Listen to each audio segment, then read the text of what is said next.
ഇവിടെ ബോധമുണ്ടോ നിനക്ക്? ഞാൻ നിന്നോട് വെല്ലുവിളിക്കണം. നീ ധൈര്യം ഉണ്ടെങ്കിൽ നിന്റെ അറിവും കൊണ്ട് നീ എൻ്റെ അടുക്കാൻ വേണം. ഇപ്പം എന്നെയൊക്കെ കുറിച്ച് പുള്ളി ഫ്രോഡാണ്, മറ്റേ നന്ദകുമാർ പ്ലാൻ ചെയ്തിട്ട് വന്നാണ്. ഞാൻ അവനോട് നിന്നോട് ഞാനൊരു കാര്യം ചോദിക്കട്ടെ, ഞാൻ എന്ത് പ്ലാൻ ചെയ്തിട്ട് വന്നതെന്നാണ് നിനക്ക് തെളിയിക്കാൻ പറ്റും?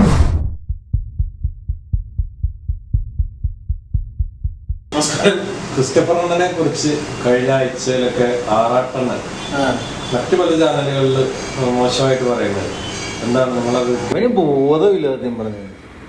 വെറുതെ ആരോപണങ്ങൾ മാത്രമാണ്, അല്ലാതെ അവന് ബേസിക്കലി അവനുമായിട്ട് എനിക്കൊരു പ്രശ്നവുമില്ല.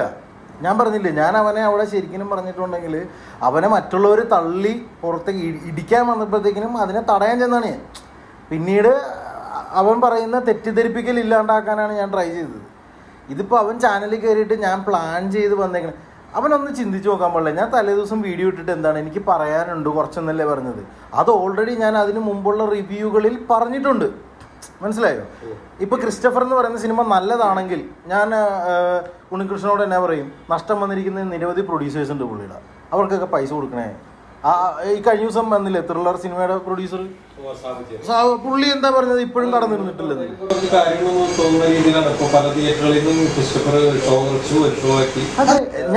ഞാനും അത് തന്നെയാണ് ഏട്ടാ പറയുന്നത്. കാര്യം കണ്ടന്റ് ഇല്ലാത്ത സിനിമകളെ സപ്പോർട്ട് ചെയ്യരുത്. ഇപ്പം ഞാനും ഡയറക്ടറാണ്, എൻ്റെ പടവും കൊള്ളത്തില്ലെങ്കിൽ കൊള്ളത്തില്ലെന്ന് പറയണം. കാര്യം എന്താണ്, നല്ല സിനിമകൾ വന്ന്, അതായത് നമ്മൾ കുറച്ച് പണിയെടുത്തിട്ടുണ്ടാക്കുന്ന സിനിമകൾ വന്നാലേ ജനങ്ങൾ ഈ പറയുന്ന ഇൻഡസ്ട്രീനെ സേവ് ചെയ്യുള്ളൂ. അതല്ലാതെ ഈ ആർട്ടിസ്റ്റുകളുടെ ഡേറ്റും മേടിച്ചുകൊണ്ട് വന്നേച്ചും ഏതെങ്കിലും വട്ടിപ്പലിശക്ക് കാശ് എടുത്തുകൊണ്ട് വന്നേച്ചും സ്ക്രിപ്റ്റും ഇല്ല, ഒരു ഉണ്ടയില്ലാതെ ഒരു സിനിമ ചെയ്താൽ, ഞാനൊരു സിനിമ കാണാൻ വേണ്ടി പോയാണ്ടല്ലോ എനിക്കൊരു 1000 രൂപ ചിലവാണ്. മനസ്സിലായി? ഞാൻ ഫാമിലി ആയിട്ടല്ലേ പടം കാണാൻ പോകുന്നത്. അപ്പോൾ എന്നെപ്പോലെ തന്നെയല്ലേ ബാക്കിയുള്ളവരും. കാറിന് പോകുന്ന ഒരാളുടെ ഒരു ചിലവെന്ന് ആലോചിക്കും, 1000-1200 രൂപ വരും. പോപ്കോണിന് ടിക്കറ്റിനേക്കാളും റേറ്റ് കൂടുതലാണ്.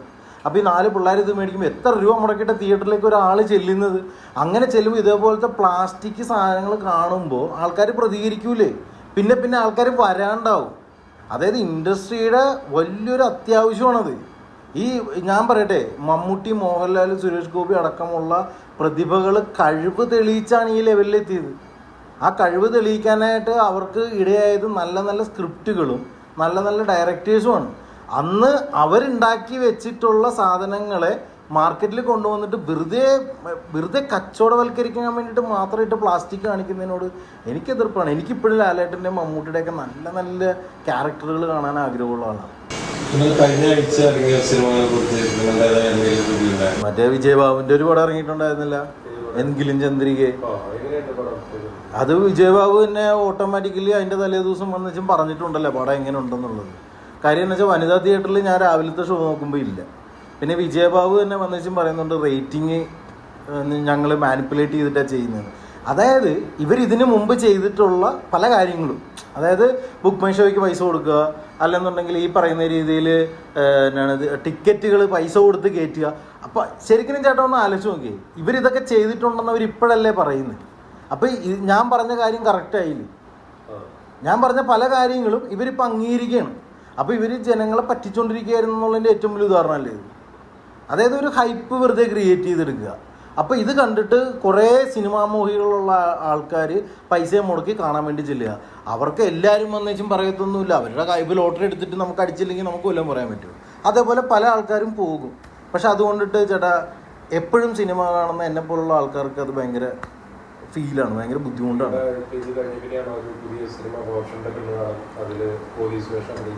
അതെ, അല്ല അത് എന്താണേലും പുള്ളി നനഞ്ഞ് ഇനി കുളിച്ച് കയറാന്ന് പറഞ്ഞ പോലെയാണ്. ചാനലുകാരെല്ലാവരും കൂടി എന്നെ കൂവി, എന്നെ നാറ്റിച്ച്, എന്നെ നശിപ്പിക്കാൻ വേണ്ടിയിട്ടുള്ള പരിപാടി അവരെല്ലാവരും കൂടെ ചെയ്തല്ലോ. നോർമലി ഒരു ചാനലുകാരന് എന്നെ കൂവേണ്ട കാര്യമില്ല, അവരെന്നെ കൂവി. അതെന്തിനാണ് കൂവിയത്? എന്താണേലും എന്നെ ഉയർത്താനല്ലല്ലോ. അത് കഴിഞ്ഞിട്ട് അവരെന്താണ് ടൈറ്റിൽ ടാഗ് കൊടുത്തത്? മറ്റേ ഈ പുള്ളീനെ തല്ലാൻ വന്നിട്ട്, ഗുണ്ട തല്ലാൻ വന്നു, ആറാട്ടണ്ണനെ തല്ലാൻ വന്നിട്ട് നാട്ടുകാരൊക്കെ കൂടി അവനെ ഇത് ഊക്കി വിട്ടെന്നൊക്കെ പറഞ്ഞിട്ടാണ് അതിലുണ്ടായിരുന്നത്. ഞാൻ ചോദിക്കട്ടെ, എവിടെ നാട്ടുകാരുണ്ടായിരുന്നു അതിൻ്റെ? ഈ മീഡിയ പേഴ്സൺസും മീഡിയയുടെ ഫ്രണ്ട്സും ആ സിനിമയുടെ ആൾക്കാരും അല്ലാണ്ട് ഏത് നാട്ടുകാരും അതിനകത്തുണ്ടായിരുന്നു? എനിക്ക് തോന്നുന്നു ഫാൻസിൻ്റെ ആൾക്കാർ പോലും അതിൻ്റെ അകത്ത് നിന്നിട്ട് ഒരു ബഹളം ഉണ്ടാക്കിയിട്ടുണ്ടായില്ല. കാര്യം ഫാൻസ് പണം കണ്ടായിരുന്നെങ്കിൽ പിന്നെ പണം കൊടുത്തില്ല ചേട്ടാ. എന്തോരം ആൾക്കാരുണ്ടായിരുന്നു. ഞാൻ ഓട്ടോമാറ്റിക്കലി വാർത്തയായി കഴിഞ്ഞപ്പോൾ ആൾക്കാർ എന്നെ കുറേ ബഹളം വെക്കാൻ തുടങ്ങി. എന്താണ് നന്ദകുമാർ, നീ പടം ഉണ്ടാക്കി കാണിക്ക്, നീ മറ്റേ മറിച്ചല്ലേ വാങ്ങാത്തൊല്ലിയല്ലേ എന്നുകൊണ്ട് ഇഷ്ടംപോലെ ആൾക്കാർ തെറി പറയുന്നുണ്ട്. എനിക്ക് തിരിച്ച് പറയാനറിയാൻ പാടില്ലാത്തത് കൊണ്ടല്ല. അവന്മാർ പറയുമ്പോൾ നമുക്കത് കോമഡി ആയിട്ട് തോന്നും. ഞാൻ പറയുമ്പോൾ അത് സീരിയസ് ആയിട്ട് എടുക്കും ആൾക്കാർ. അത് ഷൂട്ടിങ് ഓൾമോസ്റ്റ് പൂർത്തിയായി. എൻ്റെ പൊന്നിയായിട്ട് ഞാൻ പറയട്ടെ, എൻ്റെ ഈ സിനിമ ബിസിനസ്സിന് വേണ്ടിയിട്ട് ഞാൻ പല ആൾക്കാരെയും കൊണ്ടുപോയിട്ട് സബ്മിറ്റ് ചെയ്തിട്ടുണ്ടായിരുന്നു. എല്ലായിടത്തും ചെല്ലുമ്പോൾ എന്താ ചോദിക്കണമെന്ന് അറിയോ? ആരാ ആർട്ടിസ്റ്റ്? മമ്മൂട്ടിയാണോ? മോഹൻലാലാണോ? ആ ചോദ്യം എന്തിനാ? പടം കണ്ടിട്ട് കൊള്ളാങ്കി എടുക്കണം, ഇല്ലെങ്കിൽ എടുക്കണ്ട. ആർട്ടിസ്റ്റിൻ്റെ കാര്യം ചോദിക്കുന്നതിന് അതിന് വരും. അവിടെ തന്നെ നമുക്ക് മനസ്സിലാക്കാം, ആർട്ടിസ്റ്റുകളെ വെച്ച് കച്ചവടവൽക്കരിക്കുന്ന പടങ്ങൾ മാത്രമാണ് ബിസിനസ് ആവുന്നത്. അപ്പോൾ കണ്ടന്റ് വൈസ് പടം ചെയ്യാൻ വേണ്ടി ചിന്തിച്ചിരുന്ന് കഷ്ടപ്പെട്ട് പണിത് ഉണ്ടാക്കുന്ന സിനിമകൾ ആരാണ് ഇവിടെ കച്ചവടം നടത്തുന്നത്? ഇത് ഏത് ജനങ്ങളുടെ അടുക്കലേക്ക് ഇതെത്തി? ഇപ്പോൾ കാർത്തിക് സുബ്രാജിനെ പോലത്തെ തമിഴ്നാട്ടിൽ നിന്ന് ഒരു വലിയ ബ്രാൻഡ് വന്നിട്ട് ഇവിടെ വന്നിട്ട് നമ്മുടെ ഒരു കുഞ്ഞുപടം എടുത്തിട്ട് അവർ നെറ്റ്ഫ്ലിക്സിൽ കൊടുത്തിട്ടുണ്ടായി അല്ലേ? അങ്ങനെ ചില ആൾക്കാർ മാത്രമേ ചെയ്യുള്ളൂ. ഇനി ഒന്നും വേണ്ടേട്ടാ, ഡയറക്ടേഴ്സ് പ്രൊഡ്യൂസ് ചെയ്ത സിനിമകളുടെ സ്ക്രീനിങ് നിങ്ങൾ നോക്ക്, എത്ര ബഡ്ജറ്റ് ഉണ്ട് അതിനൊക്കെ?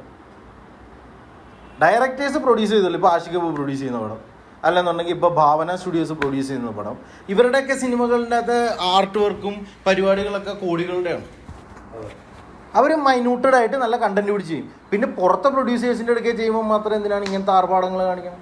നിങ്ങളുടെ ഈ റോഷന്റെ ആഗ്രഹം കാണുന്നതിന് ശേഷം അതല്ലാതെ നിങ്ങൾ ചെയ്യുന്ന സിനിമ തന്നെയാണ്, അല്ലാതെ മറ്റു സംവിധായകർ ആരെങ്കിലും ബന്ധപ്പെട്ടിട്ടുണ്ട്? വലിയ സംവിധായകരെ വിളിച്ചിരുന്നു എന്നൊക്കെ ഒരു ന്യൂസ് ഉണ്ട്. അഭിനയിക്കുന്ന കാര്യത്തിന് വേണ്ടി ഇപ്പോൾ നമ്മൾ ഈ എല്ലാവർക്കും ആവശ്യം പ്രമോഷനാണല്ലോ.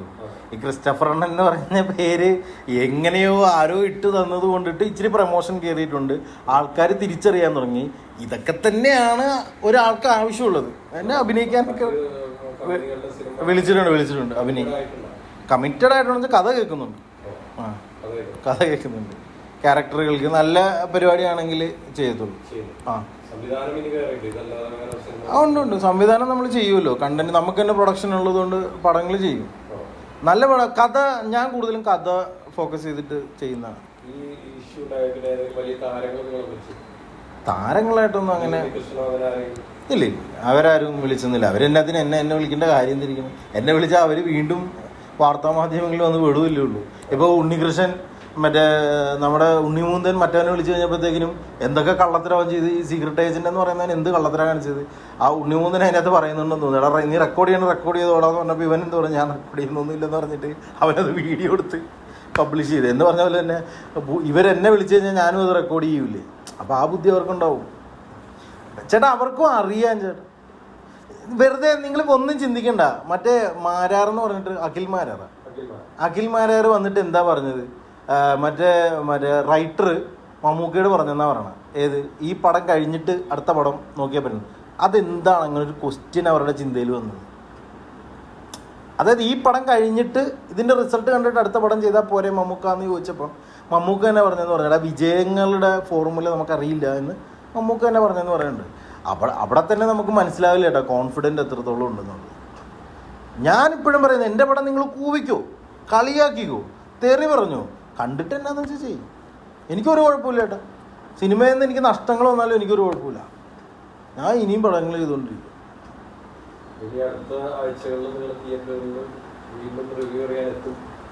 റിവ്യൂ ഒന്നാമത്തെ കാര്യം എന്താ വെച്ച് കഴിഞ്ഞാൽ പണിയും, അതായത് തിരക്കില്ലാത്ത ആളല്ല. എനിക്ക് അത്യാവശ്യം തിരക്കുണ്ട്. അതിൻ്റെ ഇടയിൽ ഞാനിങ്ങനെ ഫസ്റ്റ് ഷോ പോയി കാണാൻ പറ്റുന്ന മാക്സിമം പടങ്ങളൊക്കെ ഞാൻ പോയി കാണാറുണ്ട്. ഇപ്പോൾ ഞാൻ മറ്റേ ഇതിൻ്റെ മാത്രം എങ്കിലും ചന്ദ്രികയുടെ പറഞ്ഞിട്ടുണ്ട്. മറ്റേത് ഞാൻ എൻ്റെ ഫേസ്ബുക്കിലായിരുന്നു എപ്പോഴും ഇട്ടുകൊണ്ടിരുന്നത്. ഇപ്പോൾ അങ്ങനെ ഫേസ്ബുക്കിൽ അങ്ങനെ അത്ര ആക്റ്റീവ് ആകാൻ പറ്റാറില്ല. എൻ്റെ ഫോണിൽ എൻപടത്തിൻ്റെ ഇതാണ് ഓണായി കിടക്കുന്നത്. മറ്റേത് എൻ്റെ ലാപ്ടോപ്പിലാണ് ഓണായി കിടക്കുന്നത്. അപ്പോൾ അതുകൊണ്ടിട്ട് ലാപ്ടോപ്പിൻ്റെ ഇടയ്ക്ക് ചെന്നാൽ മാത്രമേ എനിക്ക് എൻ്റെ അതിൽ കയറാൻ പറ്റത്തുള്ളൂ. ബാക്കി നമ്മുടെ പ്രൊഡക്ഷനുമായിട്ട് ബന്ധപ്പെട്ടിട്ട് കിടക്കുന്നതുകൊണ്ട് എല്ലാം ഒന്നും എനിക്കങ്ങനെ. അല്ലെങ്കിലും ഞാൻ ഈ റിവ്യൂ പറഞ്ഞ് ഹിറ്റാകാനോ യൂട്യൂബ് വരുമാനം കൊണ്ട് ജീവിക്കാനോ ഇറങ്ങി വന്നതല്ല. കഴിഞ്ഞ ദിവസം യൂട്യൂബർക്കെതിരെ ഉണ്ടായ ഒരു അക്രമത്തെ കുറിച്ച് കേട്ടല്ലേ ആലുവയിലുണ്ടായിരുന്നു. അത് അവർ ചോദിച്ച ചോദ്യങ്ങൾ ശരിയല്ല, അല്ലെങ്കിൽ അത് ഇവിടെ അവർ ചോദിക്കുന്ന ചോദ്യങ്ങളുടെ നെഗറ്റീവ് ഇമ്പാക്ട് കൊണ്ടായിരിക്കും അവിടെ അങ്ങനെ ഉണ്ടായത്. അപ്പൊ അതിനെ കുറിച്ച് നിങ്ങൾക്ക് നിങ്ങളൊന്നൊരു ഇതുപോലെ.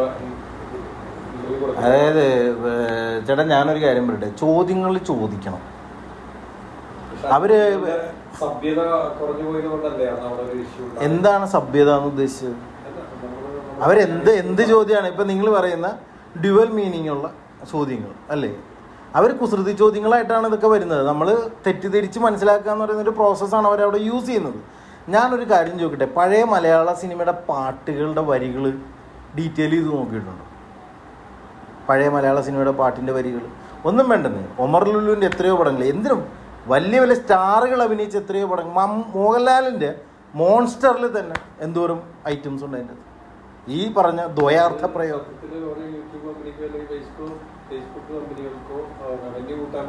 ആയിക്കോട്ടെ, റവന്യൂ കൂടണ്ടേ? ഞാൻ ചോദിക്കുന്നത് റവന്യൂ ചേട്ടാ, അത് റവന്യൂ കൂടട്ടെ എന്ന്. മാർക്കറ്റുള്ള സാധനമല്ലേ വിൽക്കാൻ പറ്റുള്ളൂ. അപ്പം നമ്മളെന്താ മനസ്സിലാക്കേണ്ടത്? സമൂഹം അതിനെ ഡിമാൻഡ് ചെയ്യുന്നു. അതുകൊണ്ട് ഇപ്പം ഞാൻ ചോദിക്കട്ടെ, നമ്മൾ നല്ല കഥയുള്ള സിനിമ എടുത്തിട്ട് നമ്മൾ ഏതെങ്കിലും ഒരു OTT പ്ലാറ്റ്ഫോമിലേക്ക് ചെല്ലുമ്പോൾ സംഭവിക്കുന്നതും, നമ്മളൊരു പീസ് പടം എടുത്തിട്ട് അതായത് ഒരു സെക്ഷൽ കണ്ടന്റ് ഉള്ള, ഇപ്പം ചതുരം പോലത്തെയോ അല്ലെങ്കിൽ മറ്റേ ധ്യാൻ ശ്രീനിവാസൻ്റെ ഒരു സിനിമ വന്നായിരുന്നില്ല, അതിൻ്റെ പേരെന്തായിരുന്നു? എന്താ ഉടൽ എന്ന് പറഞ്ഞ സിനിമയും വരുന്നു, ഇതും വരുന്നു, ഒരു ഫാമിലി മൂവിയും വരുന്നു. ഇതിൽ ഏത് സിനിമയായിരിക്കും ഏറ്റവും പെട്ടെന്ന് കച്ചവടം നടക്കുന്നത്? എന്താണ് അതിൻ്റെ പ്രശ്നം? അതായത് ഡിമാൻഡുള്ള സാധനമാണ് ഏറ്റവും കൂടുതൽ വിൽപ്പനയിൽ വരുന്നത്. ആൾക്കാർക്ക് ഉപദേശം കേൾക്കുന്നതിനേക്കാളും ഏറ്റവും കൂടുതൽ ആഗ്രഹം രണ്ടുപേരും ഇരുന്ന് തമ്മിൽ തല്ലണ കാണാനാണ്. ഇപ്പോൾ എൻ്റെ വീഡിയോ വൈറലായത് എന്തുകൊണ്ടാണ്? ഞങ്ങൾ തമ്മിൽ ഇപ്പോഴും ആറാട്ടണ്ണനെ തല്ലാൻ വന്ന ഗുണ്ടെന്നൊക്കെ പറഞ്ഞാൽ എഴുതിയത്. അതുകൊണ്ടല്ല ആൾക്കാർ കണ്ടത്. ആക്ച്വലി ഞാൻ ചോദിച്ച ചോദ്യങ്ങൾ എന്താണെന്ന് എത്ര പേര് കേട്ടിട്ടുണ്ട്? നല്ല വിദ്യാഭ്യാസം ഉണ്ടെന്നാണ് പുള്ളി പറയുന്നത്.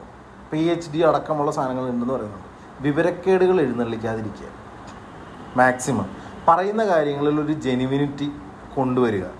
ഈ രണ്ട് വള്ളത്തിൽ നിന്നേച്ച് സംസാരിക്കുന്ന പരിപാടി നിർത്തിയിട്ട് പടം കൊള്ളത്തില്ലെങ്കിൽ കൊള്ളത്തില്ലെന്ന് പറയുക, നല്ലതാണെങ്കിൽ നല്ലതാണെന്ന് പറയുക. പിന്നെ രണ്ടാമത്തെ കേസ്, അൺവാണ്ടഡ് ആയിട്ട് ആൾക്കാരെ ഒരു തരത്തിലുള്ള സത്യസന്ധതയും മനസ്സിലാക്കാതെ അനാവശ്യ ആരോപണങ്ങൾ എഴുന്നള്ളിക്കാണ്ടിരിക്കുക. ഇപ്പം എന്നെയൊക്കെ കുറിച്ച് പുള്ളി ഫ്രോഡാണ്, മറ്റേ നന്ദകുമാർ പ്ലാൻ ചെയ്തിട്ട് വന്നാണ്. ഞാൻ അവനോട്, നിന്നോട് ഞാനൊരു കാര്യം ചോദിക്കട്ടെ, ഞാൻ എന്ത് പ്ലാൻ ചെയ്തിട്ട് വന്നതെന്നാണ് നിനക്ക് തെളിയിക്കാൻ പറ്റുമോ? പിന്നെ നീ എന്തിൻ്റെ അടിസ്ഥാനത്തിലാണ് ഞാൻ ഫ്രോഡാണെന്നൊക്കെ എഴുന്നള്ളിച്ചത്? നിനക്ക് ധൈര്യം ഉണ്ടെങ്കിൽ ഒന്നും കൂടി എൻ്റെ അടുക്കൽ വന്നിട്ട് ഇൻ്റർവ്യൂവിന് ഇരിക്കാൻ പറ്റുമോ? ഞാൻ നിന്നോട് വെല്ലുവിളിക്കുകയാണ്. ധൈര്യം ഉണ്ടോ എൻ്റെ കൂട്ടത്തിൽ വന്നിരുന്നിട്ട് നിനക്ക് ഇൻ്റർവ്യൂവിന് എടുക്കാനായിട്ട്? അന്ന് നീ ഇറങ്ങിപ്പോയതാ, നിനക്ക് ഉത്തരവില്ലാഞ്ഞിട്ടല്ലേ? നീ അപ്പം തന്നെ നീ പോയിട്ട് മറ്റേ ചാനലിനകത്ത് ഇൻ്റർവ്യൂ കൊടുത്തല്ല, നന്ദകുമാർ എന്നെ ഇറക്കി വിട്ടു എന്നൊക്കെ പറഞ്ഞിട്ട്. ബോധമുണ്ടോ നിനക്ക്? ഞാൻ നിന്നോട് വെല്ലുവിളിക്കണം. നീ ധൈര്യം ഉണ്ടെങ്കിൽ നിൻ്റെ അറിവും കൊണ്ട് നീ എൻ്റെ അടുക്കൽ വാ, നമുക്കിരിക്കാം, എന്നിട്ട് നമുക്ക് സംസാരിക്കാം. എന്നിട്ട് ആൾക്കാർ തീരുമാനിക്കട്ടെ ഇതിൻ്റെ അകത്ത് ആര് പറയണതാണ് ന്യായം എന്നുള്ളത്. ആൾക്കാർ തീരുമാനിക്കട്ടെ. അത്രയാണ് എനിക്ക് അവനോട് പറയാനുള്ളത്. അതെ, കാണട്ടെ.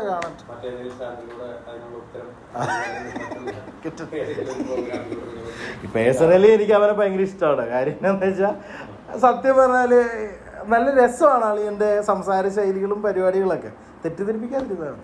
നല്ല ജീവിയൊക്കെയാണ് പുള്ളിയുടെ.